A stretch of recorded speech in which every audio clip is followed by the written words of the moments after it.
এটাও guideline clear আছে, under consideration আছে, কিন্তু আপনাদের মনে হয় প্রথমত এএসডি তো আপনারা জানেন, তাদের তো প্রায় 60 লাখের কাছাকাছি যারা মৃত বা ইত্যাদি, তারা কোনো ক্লেম করেনি। সেকেন্ড হচ্ছে অ্যাডজুডিকেট যারা হয়েছিল তাদের মধ্যে কিছু নাম অল্প স্বল্প ভোটের আগে উঠেছে সুপ্রিম কোর্টের ডাইরেকশন অনুযায়ী।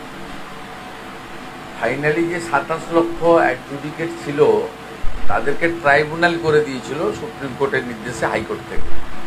সেই ট্রাইব্যুনালে সোফার মাই নলেজ, একদম রেডি ডাটা আমার হাতে নেই, তো আমি যেহেতু অ্যাডমিনিস্ট্রেটিভ চিফ আমাকে সব খবর রাখতে হয়, তা 7 লক্ষ আপিল করেছে, 20 লক্ষ নট রেসপন্ডেড।